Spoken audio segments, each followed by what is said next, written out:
A través de los años, la iglesia pasa por diferentes problemas, unos más fuertes que otros. Pero la buena noticia es que para todos los problemas de la iglesia, la Biblia nos presenta la solución. Quizá usted no esté pensando en esta mañana en los problemas de la iglesia o en los problemas ajenos. Quizá está pensando en sus propios problemas. Bueno, la buena noticia también en esta mañana es que la Biblia sí presenta solución a todos tus problemas espiritualmente hablando. A todos los problemas del hombre interior. Por supuesto, si meditamos en ello, la Biblia no tiene la solución a todos los problemas del álgebra, de la matemática, de la química, de la robótica y de tantas situaciones que pasan y que se nos presentan en diferentes situaciones o en diferentes áreas. ¿Saben? ¿Saben por qué la Biblia no tiene esa solución? Porque esa no es su área. Para eso existen otros libros. Pero para la vida espiritual del hombre, para la vida espiritual del ser humano, la única autoridad con respuesta y con solución para el problema del ser humano es la Escritura, es la palabra de Dios. Adicional tiene una cantidad de principios para el matrimonio y también para muchas áreas de la vida. Para la iglesia, en este caso, es la única guía.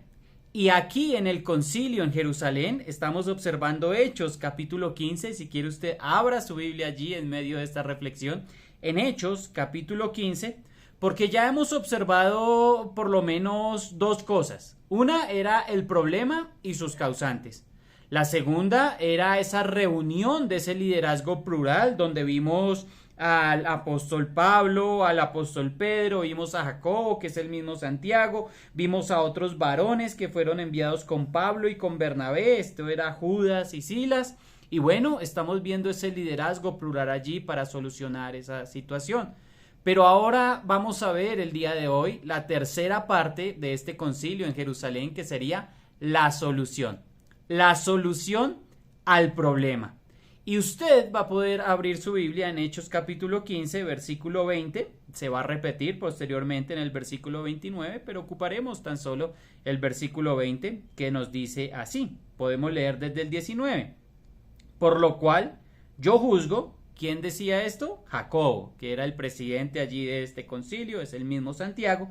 Y dice él, por lo cual yo juzgo que no se inquiete a los gentiles que se convierten a Dios, sino que se les escriba que se aparten de las contaminaciones de los ídolos, de fornicación, de ahogado y de sangre. Bueno, aquí es lo que estaba haciendo Santiago, es que propone ese consenso, propone ese acuerdo, esa concordia. ¿Por qué? Y él dice que no se les inquiete. En otras palabras, es que ni al creyente de origen judío, ni al creyente de origen pagano, se les debía afectar la conciencia, básicamente con cuatro cosas en ese contexto, en ese tiempo. Bueno, ¿cuáles eran? Pues como primera medida dice la contaminación de los ídolos. ¿Qué significa todo esto?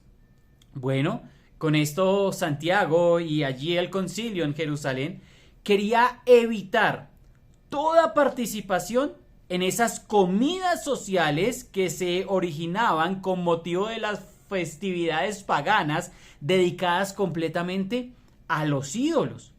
Sí, incluía en que no llegaran ellos a ese templo donde muchas veces tenían lugar estas comidas, y también muchas veces ¿cómo iban a evidenciar su fe? Pues se evidenciaba o no su fe al ofrecer o no y al aceptar o no esa carne sacrificada a los ídolos, esa carne que había sido ofrecida previamente a estos ídolos. Bueno, esa era la primer medida que se tomaba. Por eso dice allí que se aparten de las contaminaciones de los ídolos. En segunda medida, aquí Santiago Jacobo, el presidente del concilio, estaba diciendo lo siguiente: eviten la inmundicia sexual. las relaciones ilícitas. Sí, ¿por qué? Porque en su contexto era un serio problema en el mundo pagano, donde la mayoría de esos cultos idolátricos contenían un marcado libertinaje e incluía más bien la prostitución, que ellos la llamaban, entre comillas, sagrada. Entonces allí se encontraba todo tipo de inmoralidad sexual, excesos en las relaciones de grado familiar y en esos grados de parentesco que la Biblia no permite. Entonces habían allí esos problemas tremendos de inmoralidad sexual, y a eso se le añadía el aberrante vicio corinto de la pederastia. Entonces, ¿esto qué es? El abuso a los niños en su intimidad. Sí, la pederastia es el abuso a los niños en su intimidad. Entonces allí se encontraba todo tipo de libertinaje sexual, todo tipo de pecado sexual. Por tal motivo se les decía que se aparten también de fornicación, evitar la inmundicia sexual, que estaba también, como hoy día, disparada en aquellos tiempos. Entonces, una tercera cosa, vamos ya dos: la contaminación de los ídolos, la fornicación, y ahora nos dice de ahogado. Bueno, mejor sería de animal estrangulado o de estrangulación. Bueno, el judío sentía repulsión a comer carne de animales, aún de animales que ellos, la ley, los consideraba limpios, pero cuya muerte se produjera por estrangulación. Así es de que para ellos no era un animal muerto apto para el consumo, sino un cadáver que contamina. Entonces, por esta causa decían, bueno, se deben abstener también de animal estrangulado. Una más que es muy similar a la anterior, pero nos dice que se abstengan de sangre. Algunos unen ahogado y sangre, otros lo separan. Bueno, usted debe observar, usted debe analizar el texto, usted debe dar aquí la observación en su contexto, pero la sangre también, así como el ahogado, era repugnante y también pecaminoso comer sangre, y esto no estaba solo escrito en la ley, sino que precedía la ley. Posteriormente al diluvio, allí está la prohibición. Pero todas estas situaciones no era una imposición. No, estas dos, sobre todo, las dos últimas, no era ningún tipo de imposición, sino una manifestación de amor y de comprensión entre los distintos grupos de hermanos. Sobre todo, por supuesto, estas dos últimas, de ahogado y de sangre, porque como ya lo dijimos, queríamos que ni al creyente de origen judío ni al creyente de origen pagano se les debía afectar la conciencia. Entonces, estas son 4 cosas fundamentales que son más bien una manifestación de amor y de comprensión entre esos dos distintos grupos de hermanos. Y además, habría una puerta a la unidad, habría una puerta inmensa a la unidad de la Iglesia de Cristo. Usted se preguntará, bueno, ¿y todo esto? ¿La solución allí al conflicto? ¿La solución allí en un concilio, el grupo plural? ¿La solución? 4 cosas fundamentales. ¿Cómo me puedo aplicar esto hoy? Bueno, piense por lo menos en 4 cosas fundamentales en esta mañana. Querido hermano, todo lo que ocupe el primer lugar en su corazón, diferente de Dios, se constituye en un ídolo.